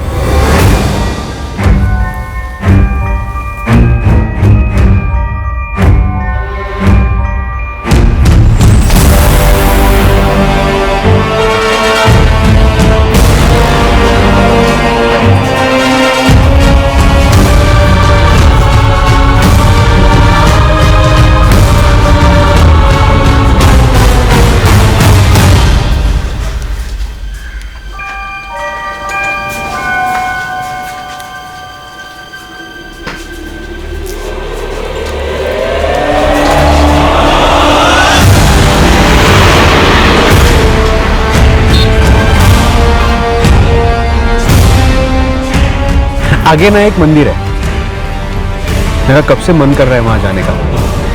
माथा टेकेंगे और आगे बढ़ेंगे। रास्ते में है? हाँ हाँ बस रास्ते में ही है, 5-10 मिनट लगेंगे। अभी तुम नई नौकरी शुरू करने जा रही हो, दर्शन तो बनता है नहीं? ठीक है।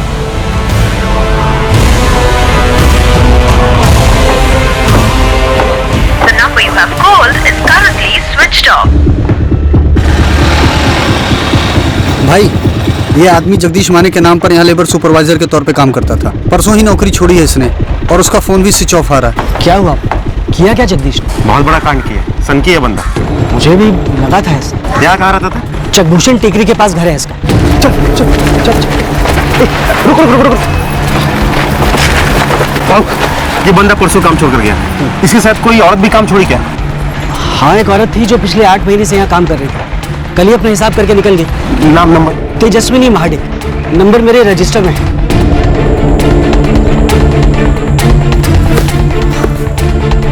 जगदीश, और कितना दूर है? बस यही है, 10 मिनट में पहुंच ही जाएंगे। तब तक ये ठंडा पी लो।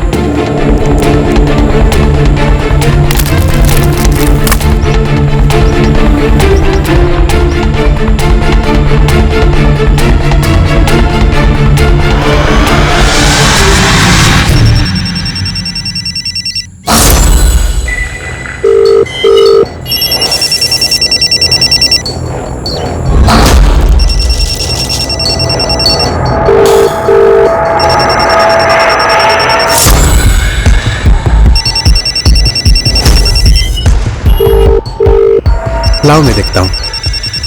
ये अचानक इतनी नींद क्यों आ रही है? धूप की वजह से आ रही होगी। तेजस्विनी फोन नहीं उठा रही है। उसके घर का एड्रेस भी है मेरे पास। जल्दी तो जल्दी। अब इस तेजस्विनी का फोन स्विच ऑफ है। हाँ सर, मैं तेजस्विनी के घर ही जा रहा हूँ और 2 बंदे को खूनी के घर भेजा है। हम आधे घंटे में पुणे पहुंच रहे हैं। तुम जल्द से जल्द तेजस्विनी के घर पहुंचो। तुरंत मुझसे कांटेक्ट करो। तेजस्विनी यही रहती है? हाँ, क्यों? बुलाइए जरा। वो घर पर नहीं है, वो आज सुबह सोलापुर काम के लिए गई है। इसके साथ गई? नहीं, हम तो नहीं जानते इसको। हाँ, तेजस्विनी कह रही थी उसका कोई सुपरवाइजर है जगदीश माने करके, उसने एक अच्छी नौकरी दिलवाई है उसे। तेजस्विनी का और भी कोई नंबर जो अभी है उसके अलावा कोई नंबर? नहीं, उसका एक ही नंबर है। पर आप लोग हो कौन और तेजस्विनी के बारे में इतना पूछ रहे हो? मेरी बेटी ठीक तो है ना? माँ जी, आपकी बेटी खतरे में हो सकती है। उसकी अगर कोई फोटो है तो जल्दी दीजिए, तुरंत। खतरे में? किस खतरे में है मेरी बेटी? सर देर हो गई। सन की तेजस्विनी को लेकर सोलापुर निकल गया। कैसे निकली? तेजस्विनी की माँ बता रही थी बस से।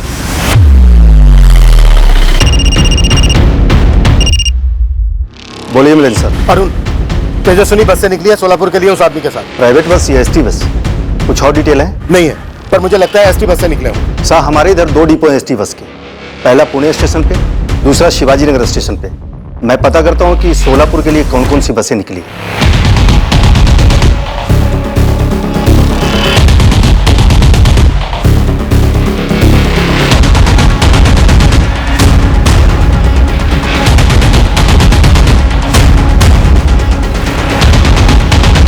इस वक्त हमारा मुकाबला समय से था और हम काफी पीछे चल रहे थे। हमारा मुजरिम हमसे जितने करीब था उतना ही दूर भी था। वो हमसे एक कदम आगे ही था, पर फिर भी हमने हार नहीं मानी। हमने पुणे से निकलने वाली सोलापुर की हर एक एसटी बस को टटोला, ये समझकर कि मुजरिम अपनी टारगेट तेजस्विनी को एसटी बस में ले गया होगा। हमने दोनों की फोटोज भी सर्कुलेट की थी। हम पुणे सोलापुर के रास्ते पर हर पेट्रोलिंग टीम के टच में थे। हर गुजरने वाली बस को रोका जा रहा था। एसटी, प्राइवेट, सभी। सोलापुर पुलिस पे फुल रेड अलर्ट थे। उधर आने वाली सभी बसों की तलाशी ले रहे हैं। इनकेस हमसे कोई बस मिस हो जाए। मुझे डर है कि कहीं देर ना हो गई। हमारे खोज शुरू करने से पहले कहीं वो उतर ना गया। कत्ल की लोकेशन ज्यादातर सुनसान इलाके रहे हैं जिनका मुआयना वो पहले ही करा था। फिर भी लगे रहते हैं। कम से कम हमें इतना तो मालूम है कि वो इन 2 शहरों के बीच में है। हम उस सनकी को पकड़ लेंगे सर। उम्मीद यही है कि वो तेजस्विनी के साथ कुछ करे, उसके पहले ही हम उसे थक लें। दिन के आखिर में कई बसों की स्कैनिंग के बाद आखिरकार हमें हमारी मंजिल नजर आने लगी। तीर निशाने पर लगने को था।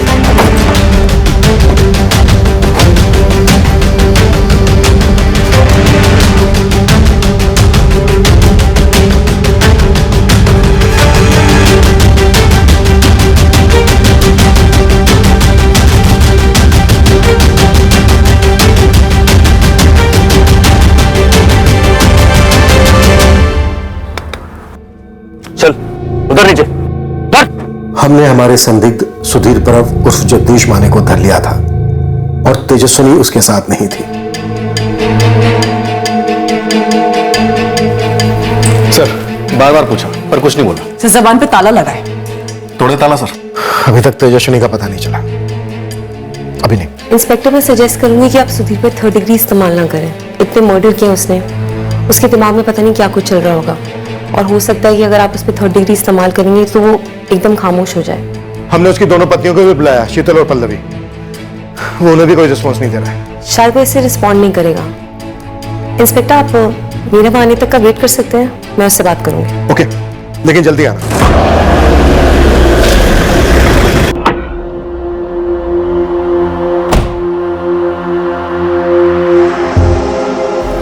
ये औरतें आसानी से हाथ नहीं आ रही थी, है ना?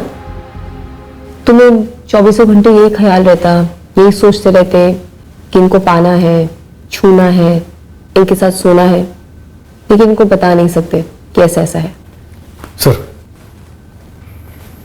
सर तेजस्विनी की लाश मिल गई। कहाँ? पूना से लगभग 50 किलोमीटर दूर, सोलापुर की तरफ, जंगल इलाके में।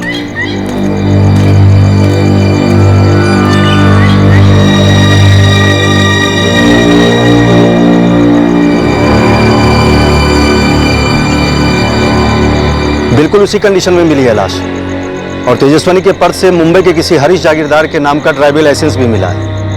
मुंबई आरटीओ से इशू किया हुआ। लाश को पोस्टमार्टम के लिए भेज दिया गया सर। उनके हाथ भी वही फाइंडिंग्स लगेगी जो पहले के केसेस में मिली। तेजस्विनी की लाश मिली। लेट हो गया। काफी।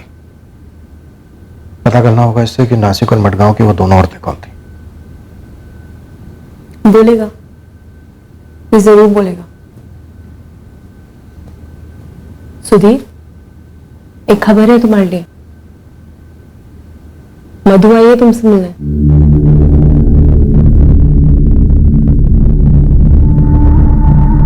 जिस तरह तुम इतने समय से उससे मिलने के लिए पागल रहे हो ना, वो भी तुमसे मिलने के लिए बेताब। आखिरकार हमने उसे कांटेक्ट कर लिया। मिलोगे नहीं उससे? कहाँ है मधु? बाहर खड़ी है। बुलाओ नंबर? जरूर बुलाऊंगी, लेकिन उससे पहले मेरी मदद कर दो। संगीता आचरेकर। कहाँ काम करती थी? मडगांव के आसपास? नहीं, बेलगांव से थी।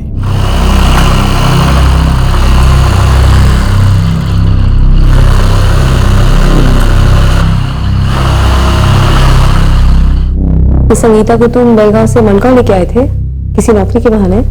मडगांव नहीं, पणजी। और फिर वहां तुमने कृष्ण मंदिर में माथा टेकने का बहाना बनाया। तुम वहां पहले भी गए हो?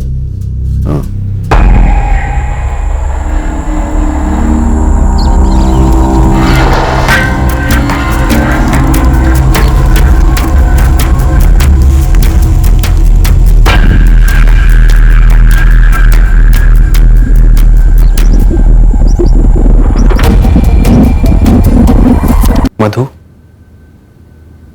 मधु कहाँ है? कहाँ है मधु? सुधीर, बस तुम मुझे ये बता दो कि ये औरत कौन है, फिर मैं मधु को अंदर बुलाती हूँ।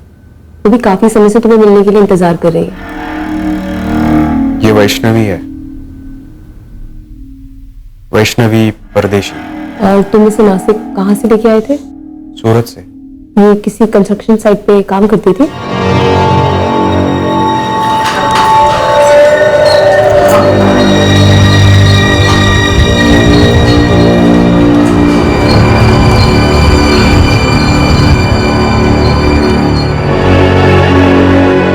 अब मधु को यहाँ बुलाओ।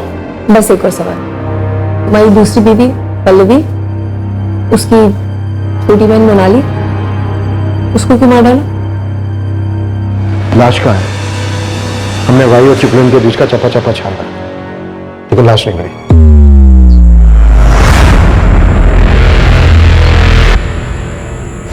मोनाली मानी कैसे? पंचगनी में उसे सिर्फ 5,000 मिल रहे थे। मैं बोला चिपलून में 12,000 मिलेंगे, रहने खाने का अलग से। कहाँ मारा उसे? महाड़ के पास। तुम उन जगहों को पहले वीडियो में उतारते थे, वीडियो रिकॉर्डिंग करते थे। कारण क्या था उन्हें मारने का? क्या दुश्मनी थी उन औरतों के साथ? मधु कहाँ है? क्या तुम इन औरतों को पहले अप्रोच करते थे और ये तुम्हारे साथ सोने से मना कर देती थी, इसलिए तुम उनकी ड्रिंक में बेहोशी की दवाई मिलाते थे, कॉन्डम यूज करते थे और उनके साथ सेक्स करते थे और फिर उनका कत्ल कर देते थे?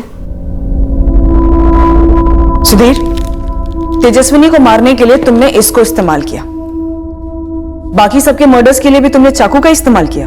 तुम लोगों की आइडेंटिटीज बड़ी चालाकी से चुराते, काफी शातिर प्लानिंग रहती होगी, नहीं? मधु कहाँ है? ये आदमी मानसिक रूप से प्रभावित जरूर है, पर ऐसा लगता नहीं कि इसको कोई गंभीर मानसिक बीमारी है। ये आदमी विकृत है। इसका दिमाग स्टडी करने के लिए इससे डिटेल में बातचीत करनी होगी। हमें जो चाहिए था वो मिल गया है। केस सोल्व हो गया, अब हम चार्जशीट फाइल कर सकते हैं। संगीता आचरेकर और वैष्णवी परदेसी, इन दोनों की फैमिली को ट्रेस करना होगा। रचना, इस हत्यारे को स्टडी करने का तुम्हें काफी वक्त मिलेगा। अब हम इसे फरार नहीं होने देंगे। एंड आई होप इंस्पेक्टर, अगर फ्यूचर में ऐसा कोई केस आए तो स्टडी को काम में लाया जाएगा। पल्लवी को गहरा सदमा बैठा उसके पति की हकीकत जानकर। उसका परिवार हक्का बक्का रह गया ये जानकर कि उनकी दूसरी बेटी इसी आदमी के हाथों मारी गई थी। तेजस्विनी का परिवार तहस नहस हो गया ये जानकर कि तेजस्विनी को धोखे से ले जाया गया और फिर कत्ल कर दिया गया। तेजस्विनी के केस में भी मॉडस ऑपरेंडी सेम थी। महाड़ पुलिस से कांटेक्ट करने पर पता चला कि मोनाली कुर्वेकर की लाश उन्हें पास ही के जंगलों में मिली थी। शिनाख्त न होने पर उसे लावारिस मानकर उसका क्रियाकर्म कर दिया गया था। संगीता आचरेकर और वैष्णवी परदेसी के परिवारों से कांटेक्ट किया गया। पता चला दोनों तलाकशुदा थी और अकेली रहती थी। दोनों के परिवार वालों ने औपचारिक तौर पर इंक्वायरी की थी उनके काम की जगह पर उसके बाद उन्हें एक तरीके से भुला ही दिया था।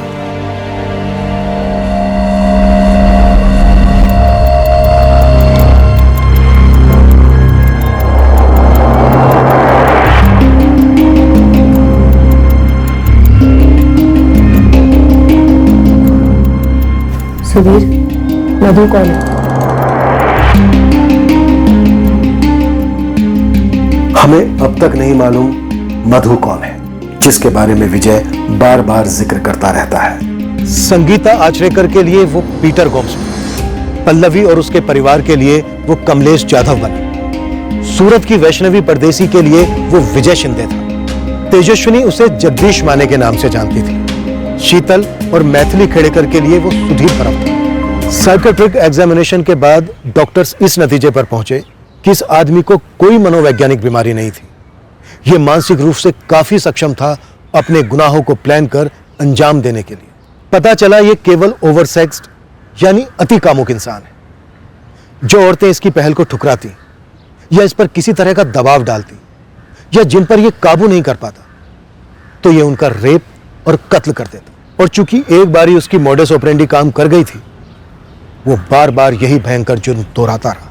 ब्रोकन विंडो थ्योरी, कभी भी किसी केस को अनसुलझा या अधूरा नहीं छोड़ना चाहिए। सुधीर परब का हॉस्पिटल से फरार होना छोटी बात नहीं थी। उसका इस कदर पीछा होना चाहिए था कि वो अपने अगले शिकार संगीता आचरेकर तक पहुंचने से पहले ही गिरफ्तार होता। संगीता का केस अनसुलझा रहा, मोनाली का केस अनसुलझा रहा, कमलेश जाधव का गायब होना भी पूरे जोश के साथ इन्वेस्टिगेट किया जाना चाहिए था। शायद वैष्णवी परदेसी का केस होता ही नहीं, तेजस्विनी का केस तो होना ही नहीं चाहिए था। अब हम पूरी ताकत से लड़ेंगे सुधीर परब को कड़ी से कड़ी सजा दिलवाने के लिए। फिर मिलेंगे अगले हफ्ते क्राइम पेट्रोल सतर्क में।